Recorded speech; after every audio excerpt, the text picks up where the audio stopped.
Okay. So, okay. So the plan is like we'll just start with some basics of number theory from like divisibility, GCD, and we'll go to say linear congruences, and like then if we have time at the end, we'll also go to quadratic, quadratic modulos, and we'll also go through the Chinese remainder theorem. Okay, and okay, I'll start now. So first of all, basic notation. Okay, I'm using my hand as my stylus, so please don't mind my handwriting right now. And if there's any doubt in between, you can just speak up because I can't see the chat section right now. Okay, we'll start now. Okay. So basic notation. This bar notation is also read as A divides B. The formal definition is.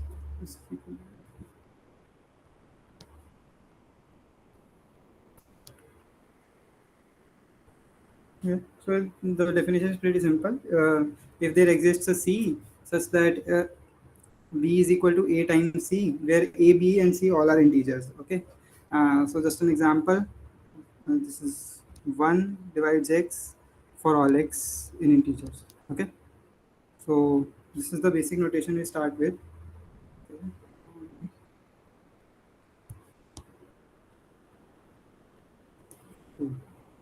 So okay, I'll just write a very basic fact now. If A divides B, then B by A also divides B. Okay, this is pretty obvious. This is the factor that divides B, then this is the other, it's complementary factor that divides B. Now this is something very basic, but it has some uses in computer science, in when you have to find all factors of a number. So I'll go through it now a little bit. So okay, so those of you who have some familiarity with coding and all, might understand it very easily. So let us assume we have a number n and we have to find all the factors of the number. Okay. Now a basic idea is to go through all the numbers 1, 2, 3 through n and check for all the numbers that divide n, and we could just get all the factors, and this would take something known as an O(n) time algorithm. Okay. um, Linear time algorithm. So if you don't understand some jargon of computer science, that's fine too. Don't worry about that. It's just that it's scanning through all n entries to find all the factors of n. Okay. All the numbers 1 through n. Now another way to find all the factors is just go through the numbers 1 to up to root n. Okay. And if say you find a number a here that divides n, then you know that it has a complementary factor n by a, which also divides n. Okay. Yeah.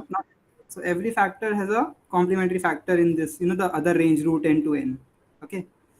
So what we did here is we'll just find the factors here, and their complementary factors can be just found by dividing n upon a. Okay.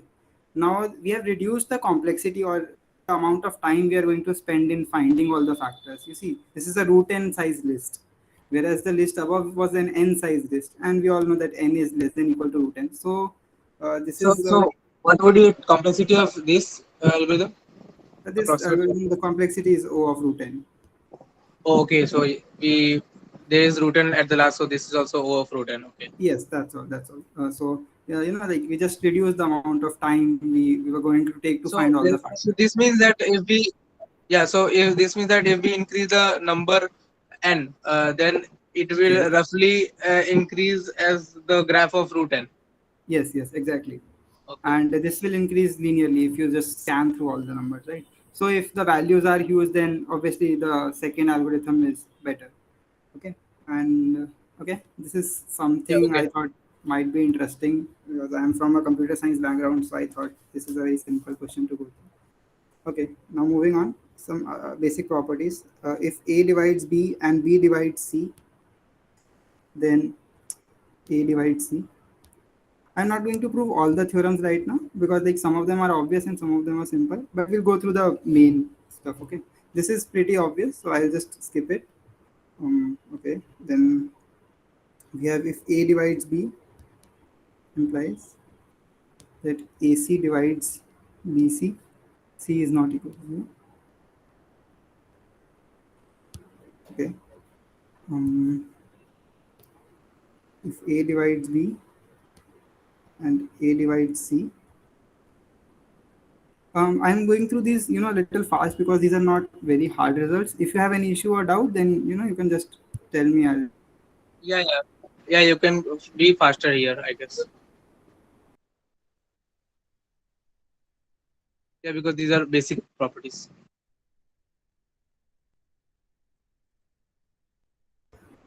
A divides B and B is not equal to 0,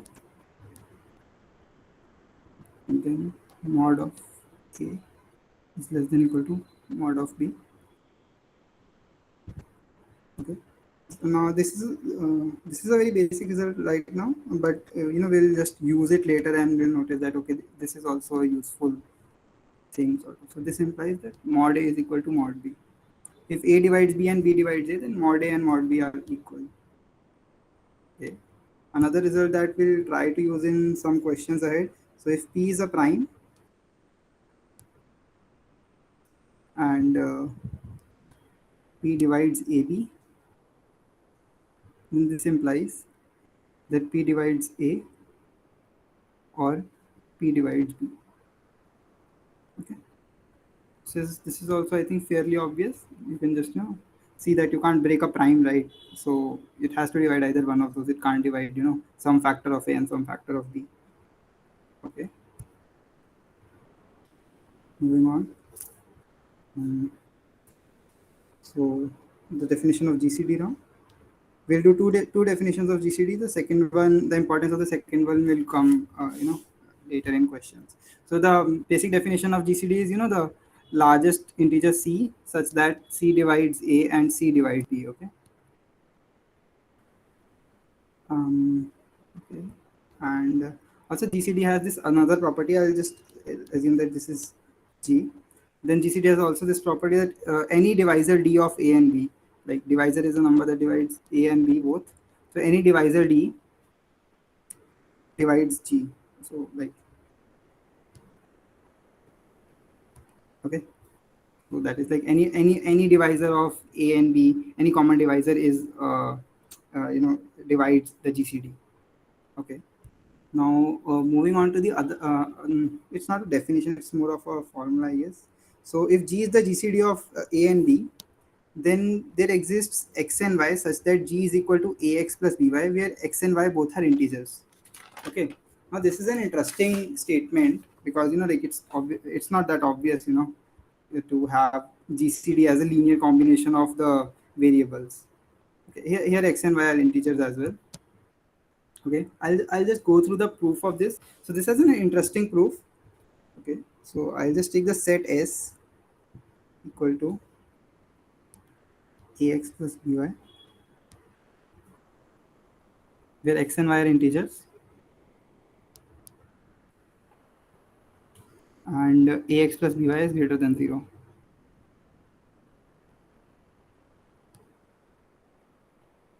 Okay. Now this set S is non-empty because the value mod A belongs to this set. Just if A is negative and or positive, just take X as plus or minus 1. So just proving that this set is non-empty. Okay, now since this set is non-empty, this implies that it has some minimum element. Okay, this is also known as the well ordering principle, but if you're unaware of it, just you can just simply see that a set that is non-empty must have a minimum element, right? Like a set of integers in this case. Okay, now I'll assume that D is the minimum element in that set. Okay. Now my claim is that this value D is equal to the GCD of A and B.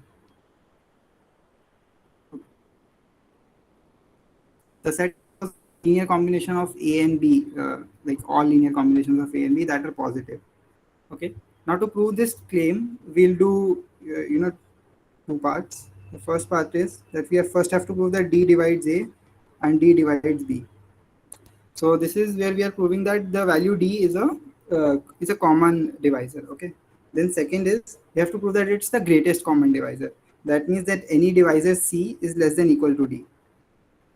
Okay. Now the first part, we'll do the first part now.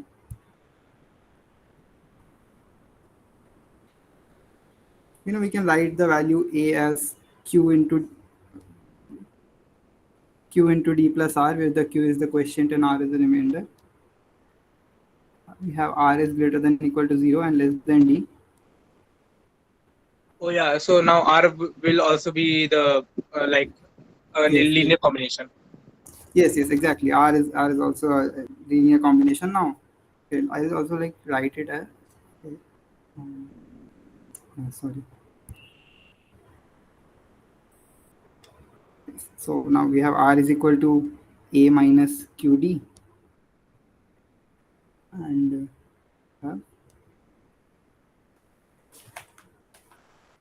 okay, we know that D belong to the Oh set. yeah, but The set. this contradicts. Yeah, Yeah. yeah. That's the whole point. So we have this is x naught. So these were the x and y's for which the minimum value was achieved in the set. So I'll just assume that it's a x naught plus b y naught. I'll just put d here and just okay. Um,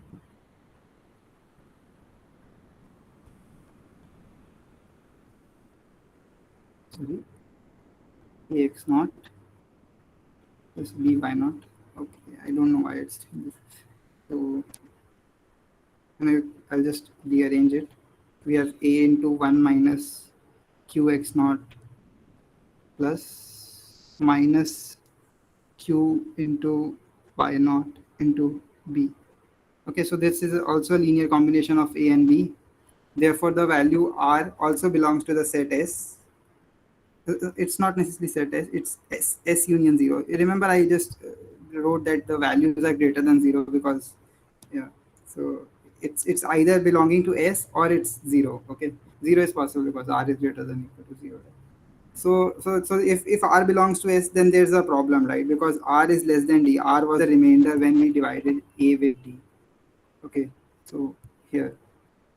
So we have a contradiction if we assume that R belongs to S. So that's not the case. Therefore, R is equal to 0. And and since R is equal to 0, we have that R is 0. Hence, A is equal to Q into D, and therefore D divides A. Okay. Similarly, you can prove that D divides B. So we're done with the proof that it's a common divisor. Now all we have to do is prove that it's the greatest common divisor. Okay, move on. So this is a very simple proof. I'll assume that C is any divisor of A and B. Therefore, C divides A and C divides B. So we can write A is equal to C into M and B is equal to C into N. Now we know D is equal to AX naught plus BY naught because it belongs to the set S. We'll just put it A and B here. So it's CMX naught plus CNY naught. Okay, all the values are integers. If I haven't mentioned anywhere, I just assume that I'm talking about integer domains only. You can just take C common here.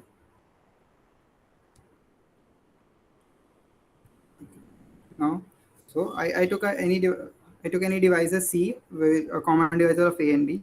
I wrote D as AX naught plus BY naught. Then I just put in A and B. Now you can see that C that D is a multiple of C, right? So C is less than equal to D. Like this must be an integer greater than equal to 1, right? So C is less than equal to D. Hence, any common divisor of A and B is less than equal to D.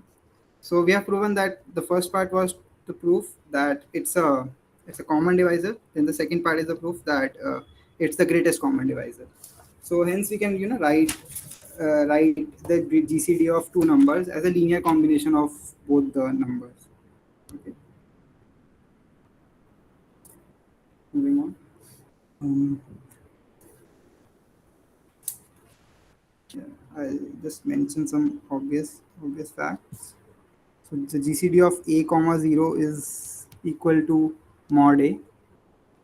Okay, this is a this is actually useful in calculating the GCD in the Euclidean algorithm.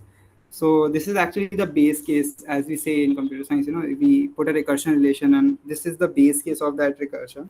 If we have time, I'll discuss it at the end. I'll move on right now. Okay.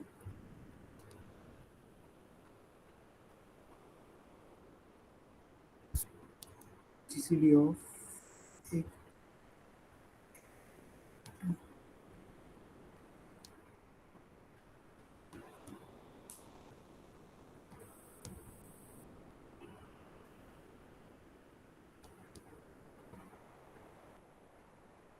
Okay. So the GCD of A and B is the same as adding a constant times the first value into the second term, or the reverse. So here we added the second value times some constant in the first value. Okay, I'll just prove it. It's a fairly simple proof. This is also a property we'll use later. In fact, I think in its proof we'll use a property I just wrote above. So let us assume that G dash is the GCD of A and alpha A plus B. Okay, then we know that G dash divides A and G dash divides alpha A plus B, right? Since G dash divides A, we can conclude that these statements both imply that G Yes, dash divide B. divides B. So G dash is a common divisor of A and B, right? So we can write that um, G dash divides the GCD of A and B. Okay, because I wrote before, right? A common divisor of A and B divides the GCD. So I hope this is fine. Now, okay. So what I'm trying to do is I'm trying to prove that G dash divides the GCD of A and B, and GCD of A and B divide G dash, so that I'll be able to prove that G dash is equal to the initial GCD. So I'm trying to prove that this is equal to this, right? So I'm just proving that this GCD divides this, and then I'll try to prove that this divides this. Then we'll have that both of them must be equal. Okay.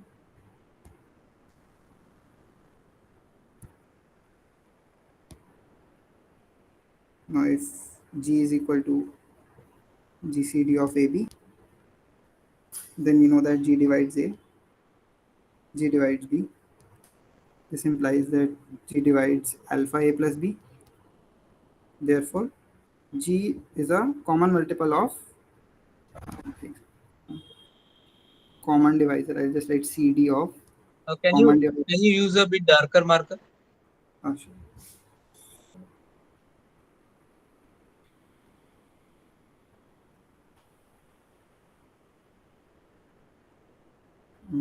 Is this fine or should I increase the size? Yeah, is this fine now? Yeah, yeah. This is fine. Okay. So I wrote that I'll assume that G is the common divisor of A and alpha A plus B. Okay. So therefore G divides G dash.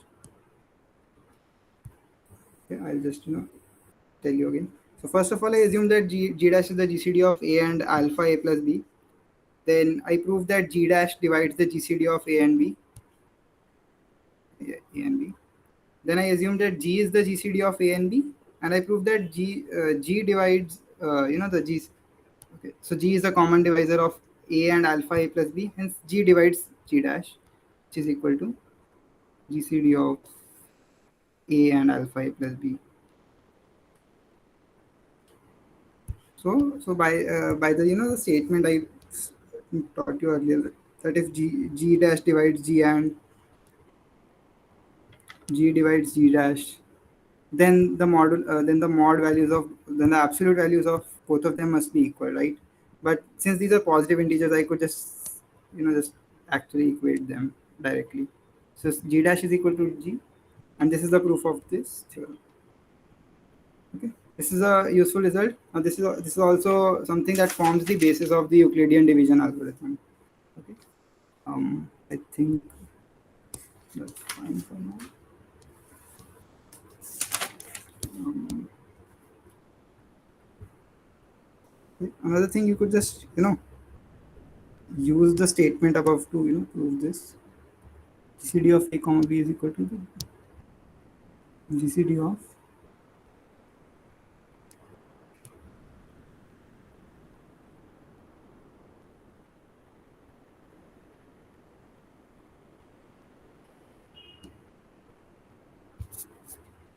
Yeah, like this is the remainder. yes, this is the remainder. So fairly easy to prove. Just like like in this, if you just subtract the sorry in this, if you put alpha as the the quotient that you get when you divide b with a, then you can just straight away see that this is a comma b mod a. Like you can put an alpha. Okay, yeah. So I'm saying we can put an alpha such that this value becomes equal to b mod a. Alpha is equal to minus. Okay, uh, that should work. And this actually, this recursion is actually the Euclidean division algorithm, where we see that one of the values is reducing, right? So it's something like this.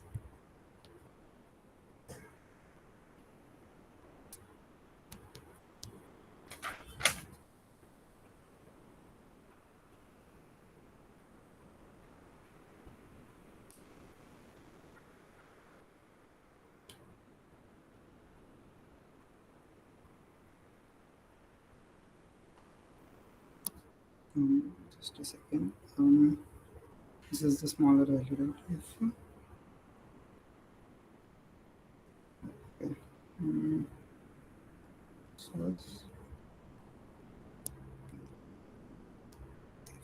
a is equal to 0. Like this is, I actually wrote it in a wrong order. So we have this is equal to b if a is 0. Otherwise we'll use this, and you can see that a is actually reducing. So here we have a, here we have b mod a, right? So the first term is reducing, so it will bounce here and not bounce, it will just actually linearly decrease down to this value 0. Okay, and yeah, that's how we'll get the GCD. The other term will be equal to the GCD. That's about it. And now we'll move on to some basic modular arithmetic. We'll start something called modular arithmetic, and we'll just start with the basic definition, that we say that a is equal to b mod m if m divides b minus a.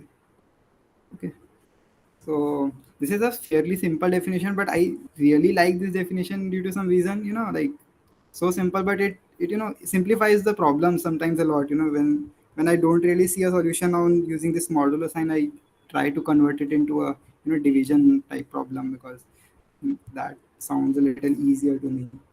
Oh yeah, Okay. because like modulus of notation implies not one just one difference. It implies like Yeah, two different definitions. yeah, exactly. So, That is why it so is like good. yes. Okay. Um, I'll just write some straightforward results now. I think, like, if any of you have any issue, then you can, like, just tell me. I'll try to clarify them. So if a and b are equivalent mod m, then f of a is equal to f of b mod m, if where f is a polynomial with integer coefficients.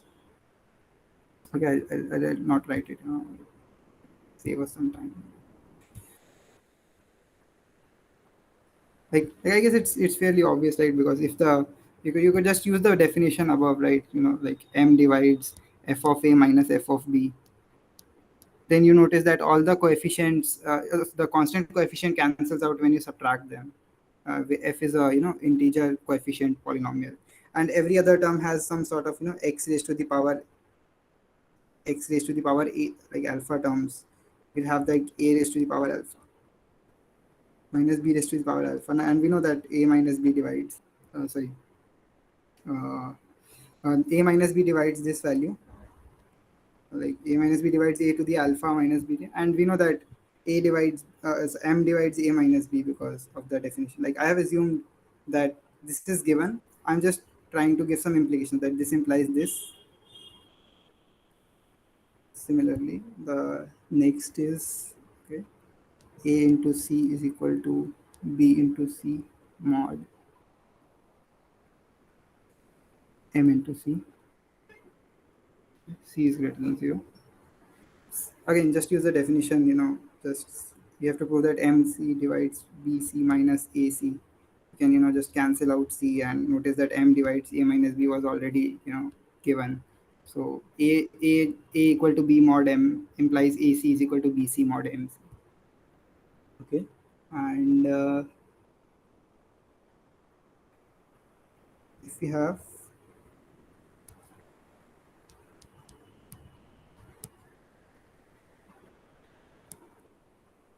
assume that we have this along with the initial condition that A and B are also equivalent mod M, then we have AX plus BY is equal to, sorry, this is not B, this is P. Py is equal to Bx plus Qy mod M. Again, a simple proof, just take it, subtract these, and we'll have B minus A into X, and M divides this, and we also have that M divides, we have Q minus T into Y. So M must divide, this linear combinations. Okay. Something slightly more interesting now. So if AC is equal to AC mod M, okay, I'll not state it as a theorem. I'll just try to see what I can do, trying to modify the values. So we have M divides B minus A into C, right? So let's just divide both sides with the GCD of M and C. Okay. So we know that M by G is an integer, right? Because it's the GCD of M and C, and C by G is also an integer. So I don't think there's any issue with dividing both sides by the GCD of M and C, right?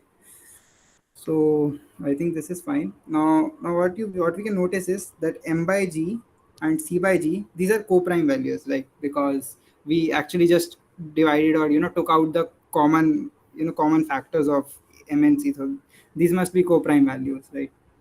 So Yeah. use, so since these are co-prime, we have that M by G, this value can't divide this, right? So it must divide B minus A, otherwise the divisibility is not going to stand. Yes. So we have M by C, sorry, M by G divides A minus B, and we'll get back to the modulo notation again. We have A is equivalent to B modulo M upon GCD of M and C.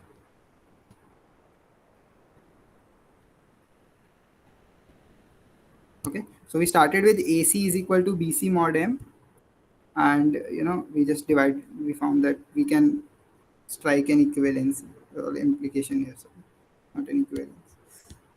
Okay, I think that's all about this. And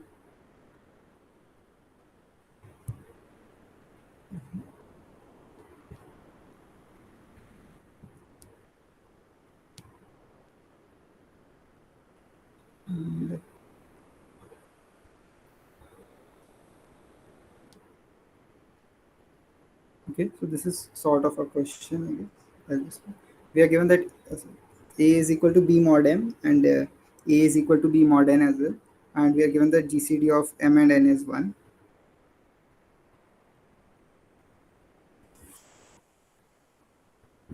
And we have to prove that A is equivalent to B mod Mn.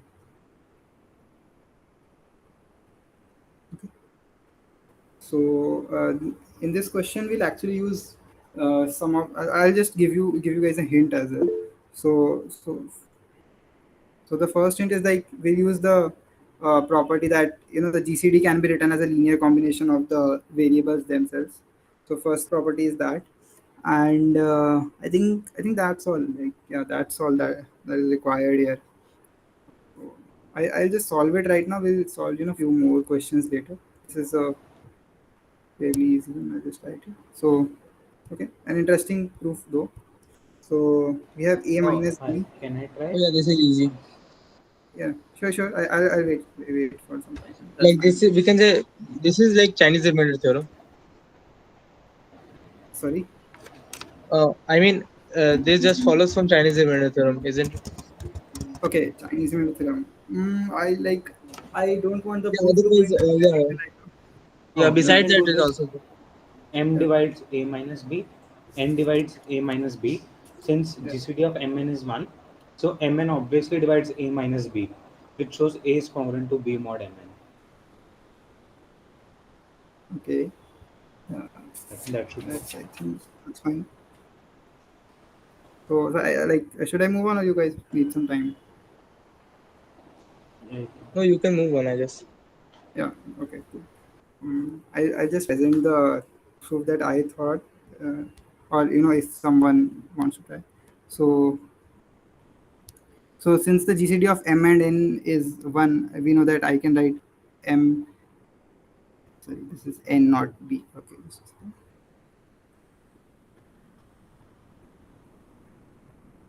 This mx plus by is equal to. Sorry, oh,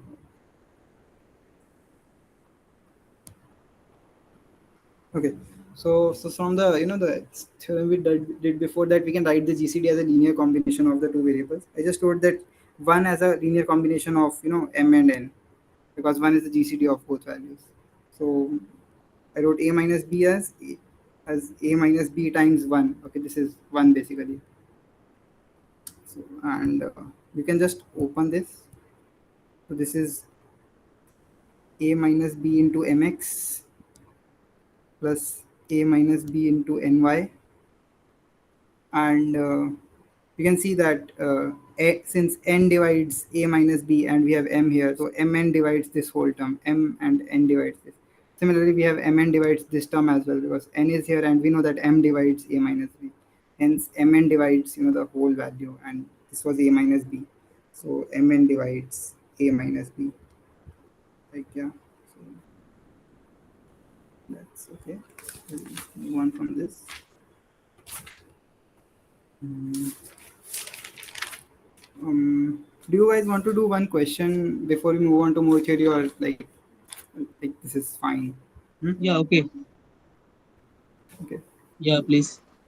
Okay. I'll just take some question as well. Okay, let's do this one. We have we are given that GCD of, okay. Now sometimes like we don't mention actually the word GCD in front of uh, in front of the bracket when you write. So let's just assume that when I write a and b as a tuple, or as in these round brackets, then it's implying that I'm talking about the GCD. Now we are given that GCD of a and b is 1, and we have to prove that the GCD of a plus b and a minus b is equal to 1 or 2. Okay. You guys can take some time. I'll wait for say 5 minutes, I guess. It's 7:40. I'll wait for 5 minutes. That's it. You use the linearity properties of GCD product, right? Like, Yeah. I'll Okay. just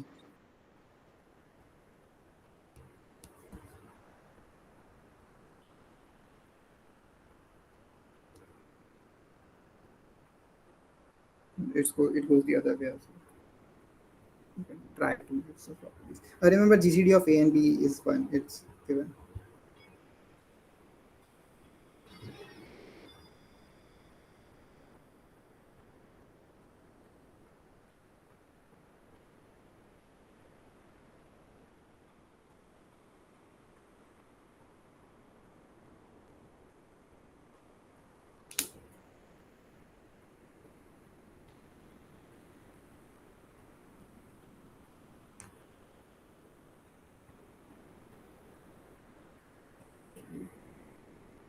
Okay, so don't confuse this with the above, the question. This is just the theorem part, like I just write a bar, b bar, something. Maybe don't confuse these variables. So we have to prove this.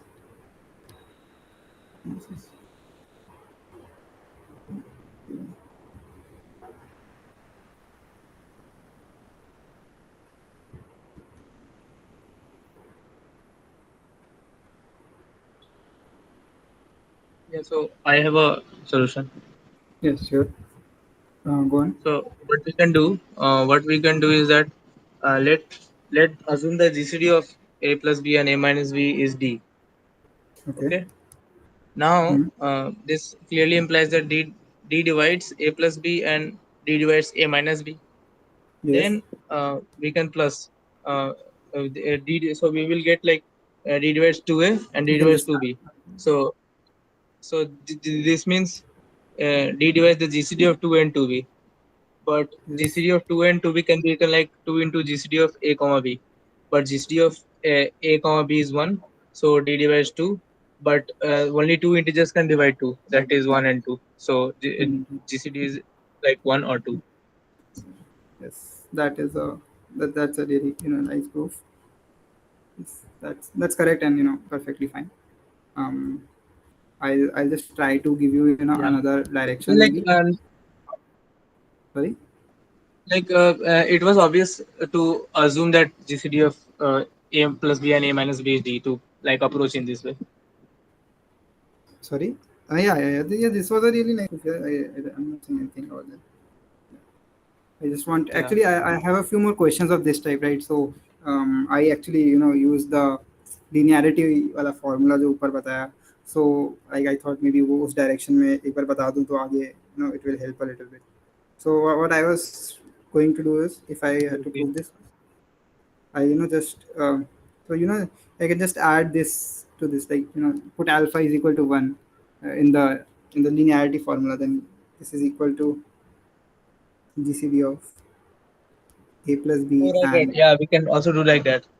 yes, that's perfectly fine, I guess. And this is equal to the GCD of a plus b comma 2. The reason is like as we used in the proof of work, assume that some d divides 2a and d is greater than 2, then d divides a, and d does not divide a plus b. Like I hope it's fairly obvious. Like if we take any prime number or a prime factor that's greater than 2 and that divides 2a, then it must divide a, right? Because it can't divide 2. And I'm assuming a prime number right now, not any number. So if that prime divides a, then we have that, like it divides a, but it can't divide b because the GCD of a and b is 1, so there is no common factor. So any number d greater than 2 can't divide a plus b and 2a. So we can just ignore the a from the you know from the right hand side of the equation. So this is GCD of a plus b comma 2, and this is equal to 1 or 2, obviously, because it's going to be a factor of 2, right? Um, so I'll just go on with some more questions of this type. I have Yeah. the GCD of a plus 2b and 2a plus b is equal to 1 or 3. Very similar proof, just a plus Yeah, this 2b is 1. also like similar proof. Yeah, similar proof only. Like just you can use alpha as -1 and subtract this value from this value, and you'll get 2a minus a is a minus b, and then you can subtract. Sorry, you can subtract this value from this. So like we have GCD of this a cancels out, and we have 3b comma a minus b, and then we know we can just take out this b because it's you can't divide a prime number can't divide 3b and a plus b and be greater than greater than 3, right? Yeah. So okay, I said greater than 3, but there's a prime less than 3 also, prime equal to 2. So you can like prove that that also can't be the case, because if 2 divides b and 2 divides b here, 2 can't divide a, hence 2 can't divide a minus b, so 2 can't be the GCD, right? So it's we can here also we can ignore the b. Okay, moving on. Yes, no. So you can see like these linear sort of things are not that hard. Now let's move on to this. So this is might be slightly tricky or straightforward, like depends on how you treat it. So you can try this. This is also 1 or 2. You can try it. You are given GCD of A and B is 1, like obviously. This is given. You can try it.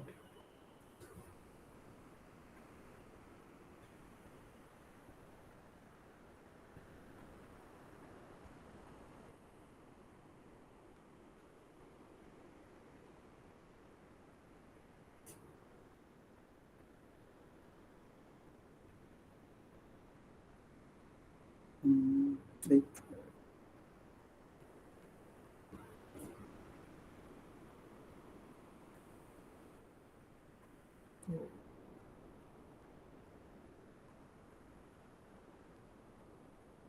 I'll wait for 3-4 minutes and then I guess we'll discuss this. It's all about choosing a nice alpha. The linear, when we like added the two values, we did a plus b, a minus b, sometimes b minus a.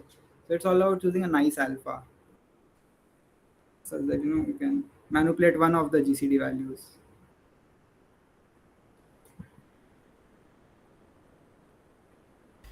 We can write a square plus b square as a plus b whole square minus 2ab. Then it can be proven d divides ab.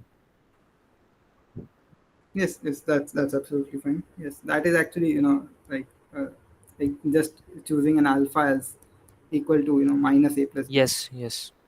So it's the same. But yes, that's actually a really nice thing. So we can just write this as GCD of a plus b, and we are left with minus 2ab. So what I did was the second value plus we had alpha times the first value, and the first value is a plus b, and I took alpha as minus a plus b. So the a squares and b squares cancel out. We have GCD of a plus b comma minus 2ab. You can just ignore the minus sign and make it plus, because GCD is a positive number, and you can prove that this gets equal to GCD of a plus b comma 2, and then just like the previous questions, becomes straightforward, like it's either 1 or 2. Okay, and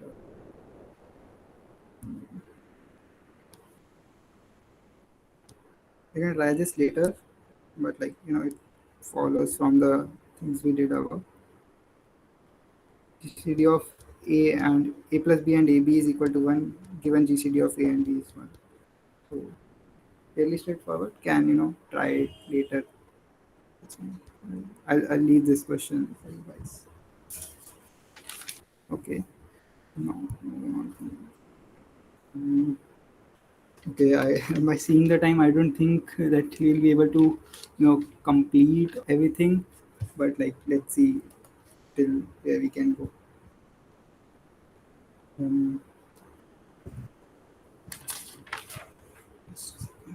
Okay.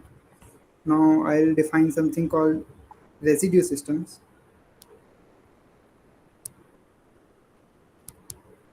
So it's defined, it has a parameter or say something like that. Let's say by something called mod m. Okay.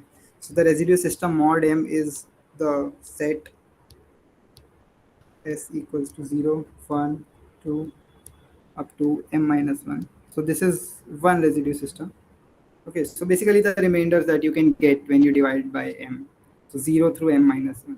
But it's not necessary to write it as remainders from 0 to m minus 1. You can create equivalent sets. So just if you just add 1 to all the values, you can get another set that is equivalent to the initial set when taken mod m. So these are m distinct values, like divided by mod m, when divided by mod m. So these are also similarly m distinct values that when modded by m give distinct remainders. Okay, so you can write sets.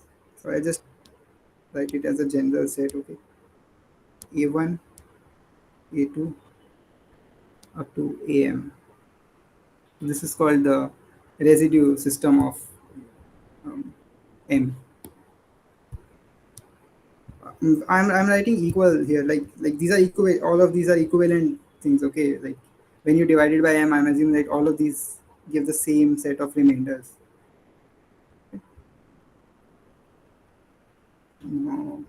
Yeah, a nice property of this is that if this is a residue system, then k into all values is also a residue system if k and m are co-prime.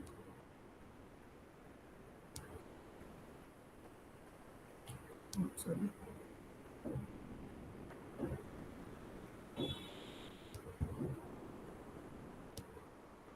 Not a hard proof. I'll prove it right now. So let us assume that two of these values actually become equal. So like say ka1 and ka2 become equal. So a modulo m, obviously. What I'm trying to say is that these are m distinct modulo m values, right? So like it's like 0 through m minus 1 in some form. So I'll do the proof by contradiction. Okay. So I'm assuming that if ka is equal to ka1 is equal to ka2 mod m.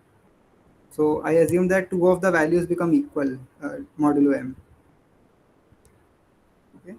Now I'll write our basic definition. It says it's m divides k into a2 minus a1, right? And you know that the GCD of k and m is 1, right? So GCD of k and m is 1. So m can't divide k. So m must divide a2 minus a1, which would mean that a1 and a2 are equal when a1 and a2 are equal mod m. But this is a contradiction because I assume that a1 through am is a residue system. So any two values can't be equal to each other when modded by m, right? It's like basically saying like 0 through m minus 1 are all distinct values. So these can't be equal to each other when modded by m. So if a1 through am is a residue system, then ka1 up to kam is also a residue system. Now this is a really nice result. I'll use it later to prove one of the Euler's phi function. A use of the Euler's phi function. So now we are talking about the phi function. I'll define another uh, residue system. This is called the reduced residue system. Okay, this is a reduced residue system. So this is a1, a2 up to a of phi m. Okay, so I'll just define it now. So this is the set of the values such that all of them are okay. Just a second. It's a little.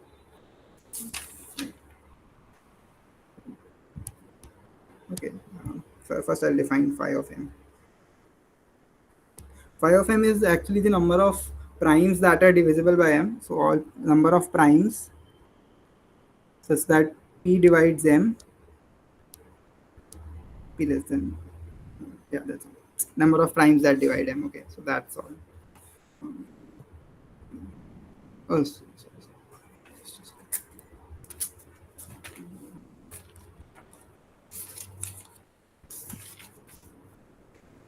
sorry, it's not the number of primes. It's sorry, just a second.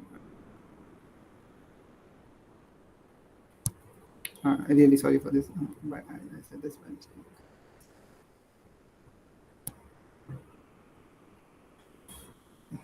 So, okay. So number of divisors co-prime with m. Okay.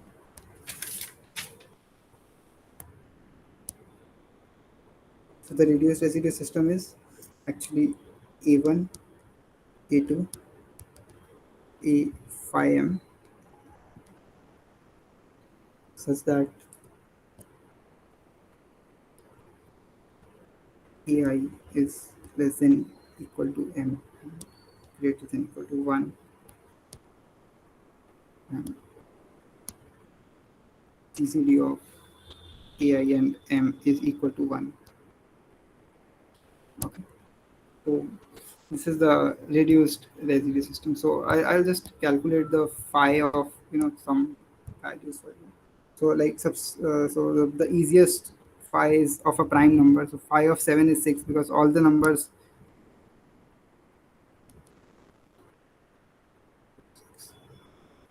these these are co-prime with 7. The GCD of 1, 7, 2, 7, 3, 7 or up to 6 and 7 is equal to 1. So the phi of 7 is 6. So the number of divisors that are co-prime with the number. So that's the definition of phi. I'll do another value, phi of 6. So we have 1, 2, 3, 5, 6. So 1 is 1 is co-prime with 6. Okay. Yeah, you guys did not stop me what I was saying. Yeah, how can a divisor be co-prime with it? Just ignore this definition. Yeah, this is the right definition. So A1 through A phi m, where each number is between 1 through m, and the GCD of that number and m is 1. So this is the reduced residue system, and the phi of m is actually the size of this set. This reduced system, reduced residue system. Okay. I'll repeat. I'm sorry for this mistake. I'm a little tired with my assignments. So this is something called the reduced modulo reduced system, which has values a1, a2 through a phi m, where each value is between 1 through m, and it's co-prime with the value m. So this is the reduced system mod m.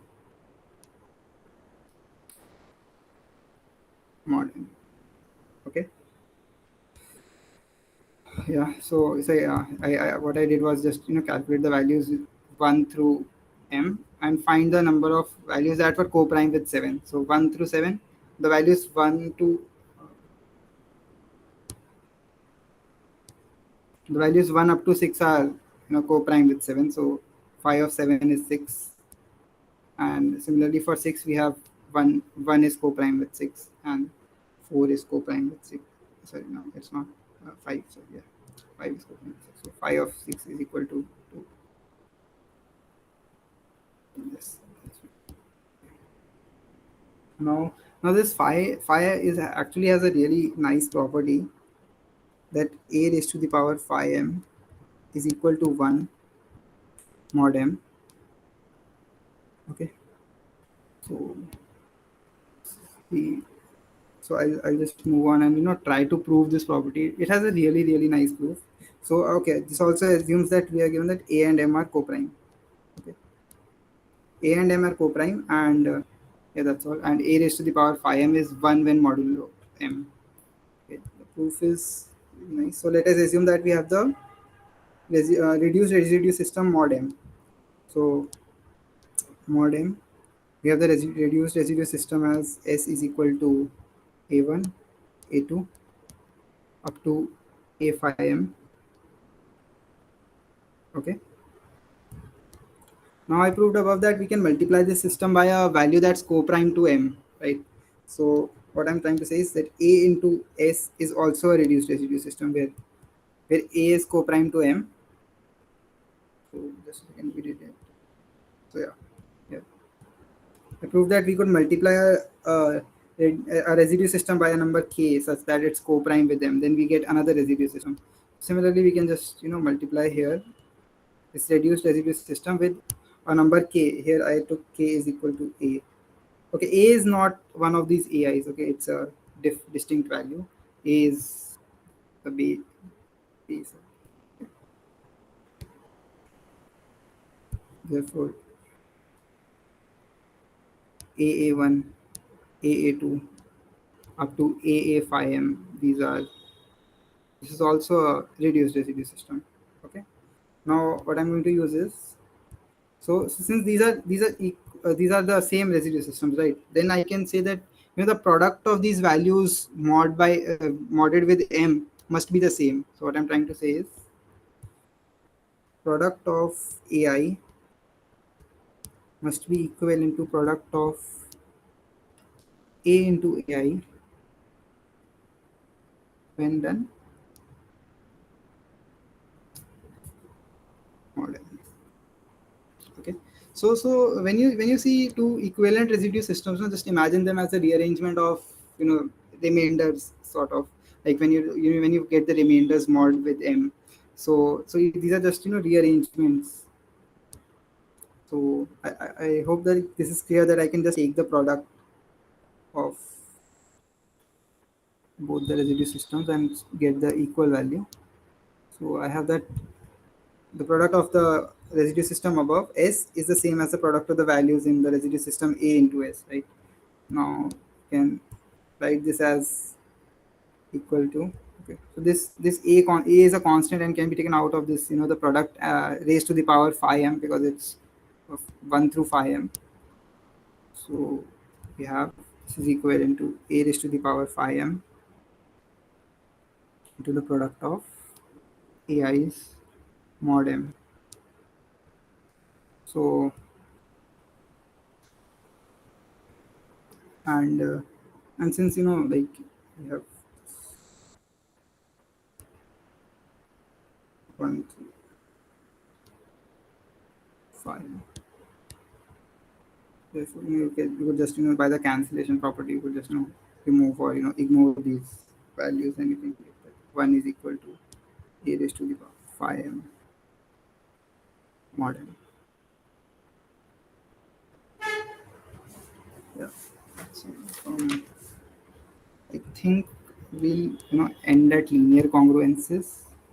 And yeah, I had some questions for you, but I think I'll just post those questions on Discord for you to solve. Yeah.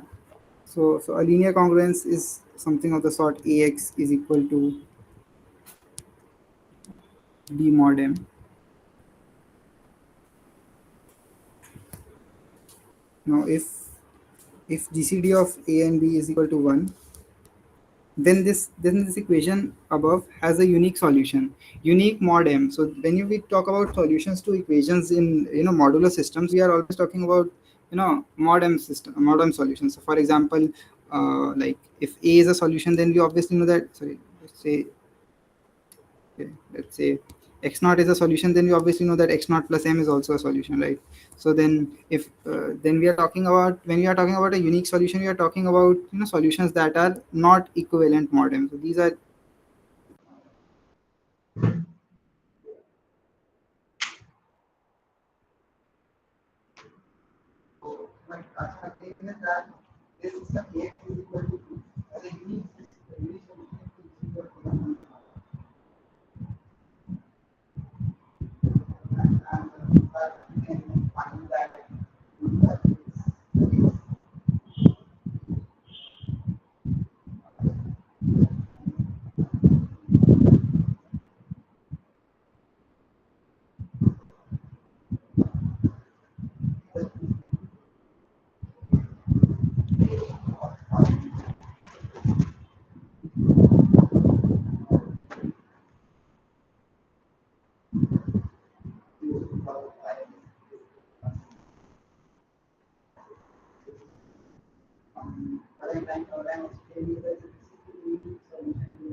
You are not audible, I think.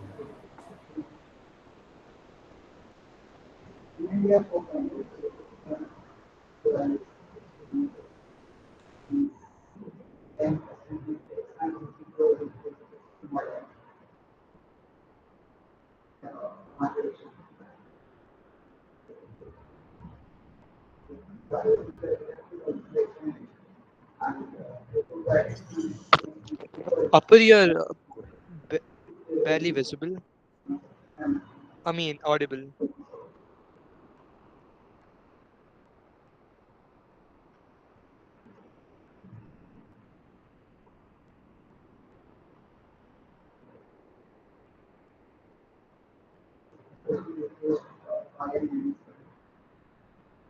Your voice is not very clear.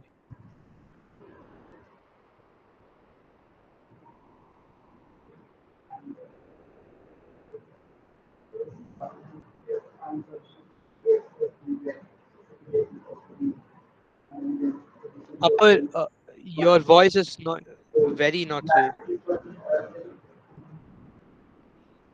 Can you hear?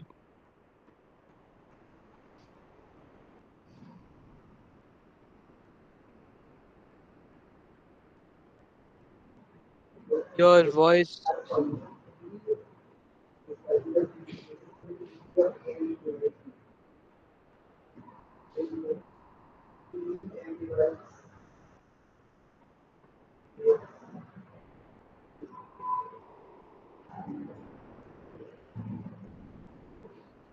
Hello, Upper. We can't hear you.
Okay, one last time.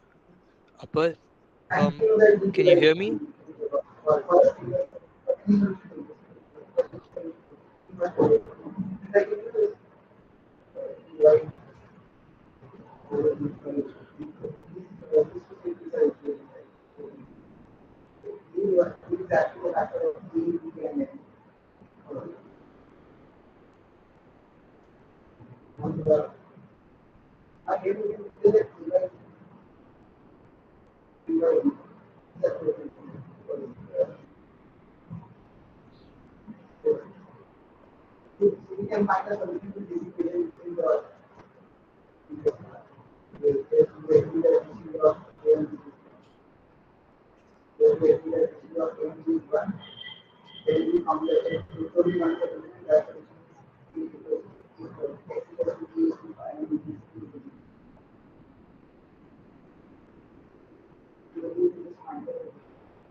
You are not audible for the last 5 minutes.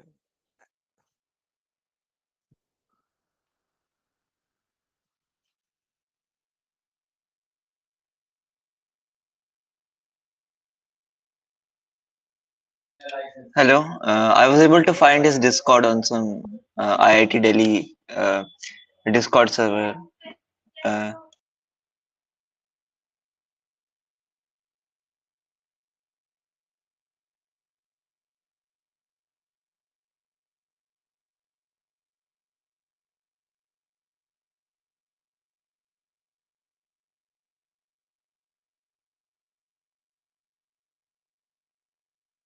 Look, can you hear us?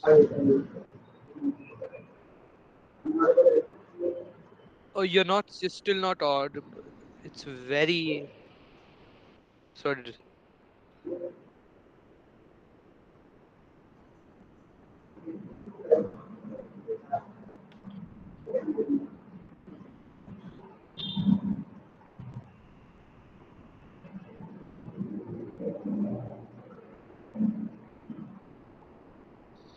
Maybe change the microphone.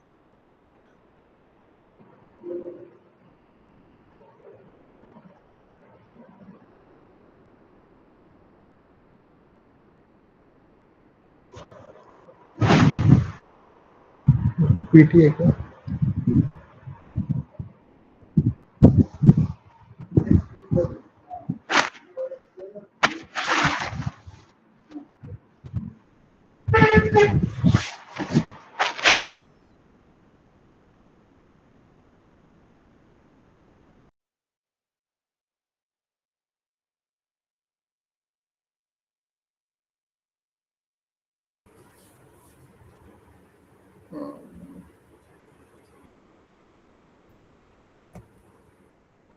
now is it working?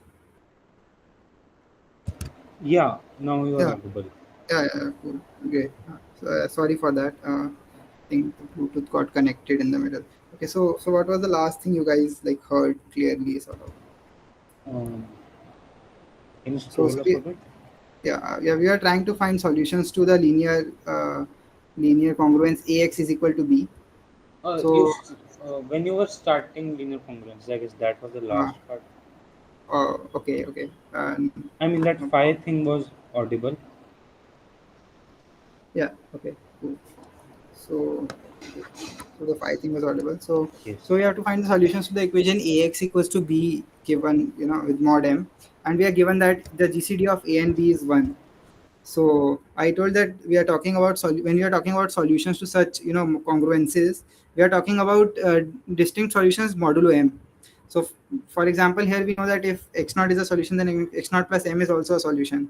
But both of these values are congruent are congruent modulo m, right? So these are not considered distinct solutions. Okay. Now my claim was that this equation has a single and unique solution when a and b are coprime. And that solution is this value x equals to a raised to the phi m minus 1 times b whole mod m. And the proof is fairly simple. The proof that this is actually a solution is fairly simple. Just multiply both sides by a. We have ax is equal to a phi m into b, and a raised to the phi m is 1 using the totient function definitions and proof we did before. So this must be equal to b mod m. Hence this is a solution to ax equals to b. Now I'm going to prove that there is only a unique and a single solution to this if a and b are co-prime. Let us assume that we have two solutions x1 and x2 for this equation. Then ax1 is equal to ax2 equals to b mod m. Then we have that m divides a into x2 minus x1. I just use the modular definition that I mentioned in the start. I took this equality here, and since m and a are co-prime, I assume that m and a are co-prime before. Hence m must divide x2 minus x1, and thus x1 and x2 must be equivalent when modulo m.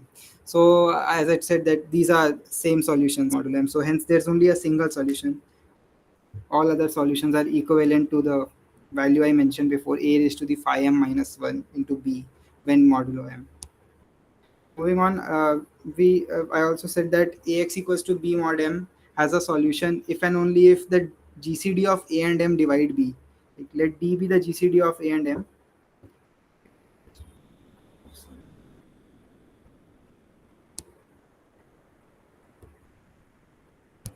If d is the GCD of a and m, then d divides b. Okay, it's only if this is true, then there exists a solution. The proof is simple. I assume that this equation has a solution. Then we know that m divides ax naught minus b. Then I can write ax naught minus b is equal to m times some c. Just rearranging this, we have b is equal to ax naught minus m into c, and we know that the GCD of a and m divide the right side of this equation. Hence it must divide the left side, and hence GCD of a and m divide b. Hence if this has a solution, then GCD of a and m divide b. Moving on. Now what we can do is, so we know that d divides b if there is a solution for this equation, right? And so what I did was I wrote an equivalent relation of ax equals to b mod m, which is a upon d into x equals to b upon d equivalent to b upon d mod m by d. Okay. So here again remember that d is the GCD of a and m. Now we also know that d divides b, hence this is also an integer. Okay, so like just justifying this division right here. Okay, now we have that a upon d into x is equivalent to b upon d mod m by m by d. So we know that that a by d and m by d are co-prime. A by d and m by d are co-prime because d was the GCD. Hence we can find a solution to this equation using the part one we did our right, where the first and the way the first coefficient and the modulo term were equal. Co-prime using the phi function. So we can find a solution to this equation using the phi function. So let us assume that C is a solution to this equation. Okay, C is a solution to this equation. I write C. So C is equal to a by d raised to the power phi of n by d minus 1 into b by d. Okay. A raised to the power phi m minus 1 into b was the formula, and here it's a by d, m by d, and b by d. So okay, it's not equal, it's equivalent. We have mod m. Okay. Now we can prove that this is actually also a solution to the initial equation that ax is equal to b mod m. It's also a solution to this. It's fairly easy to prove. Yes. So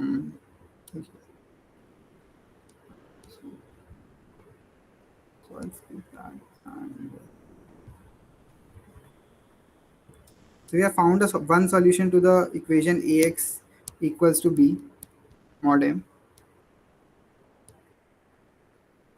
Now the other solutions follow as c plus m by d, c plus 2m by d, up to c plus d minus 1m by d.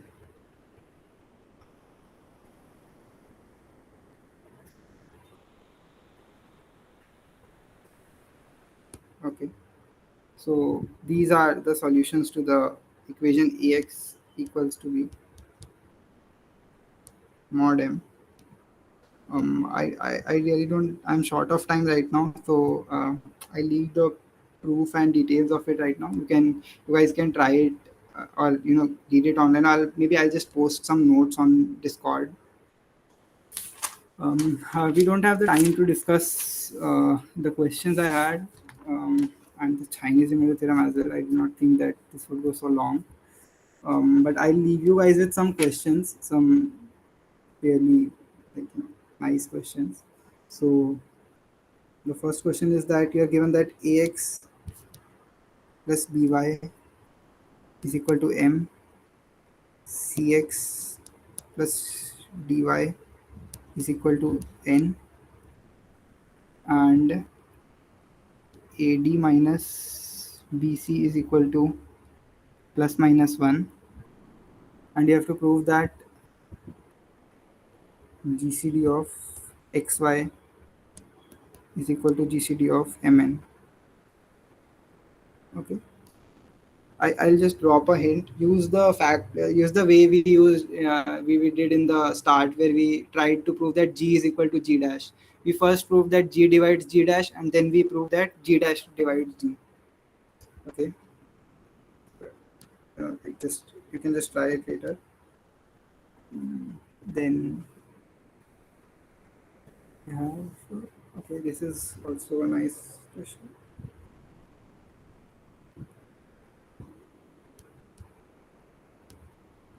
We have to find integer solution. We have to find integer solutions to this equation. So this is actually slightly related to the quadratic modulo thing that we were going to discuss, but due to lack of time, we won't be able to discuss it right now. But what you can do is try it. Just take mod 13 both sides, obviously, because it's not that hard, I guess, to see the mod 13 part. and just see what happens when you square square the residue system. Okay, so the residue system of 13 is 0, 1, 2 up to 12, right? So what happens when it's like, say, like I said, it's s of x. So this is the remainders that you could get when you divide when you take mod 13. So just square it, like, and find the residue system. What you get when you take the square of these values. So, and like, yeah, we'll see that. We can try this question later, and yeah, so this equation actually does not have any solutions, and you can prove it when you use this mod 13 characteristic on both sides. We only are talking about integer solutions. Okay. um and apart from that, like, I guess we discussed some of the GCD questions. Maybe I'll share some notes later on that you guys can go through.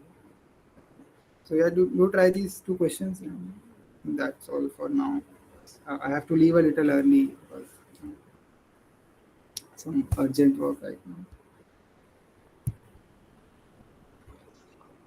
Oh, Uh, so should I stop the recording? yeah, you can stop the recording.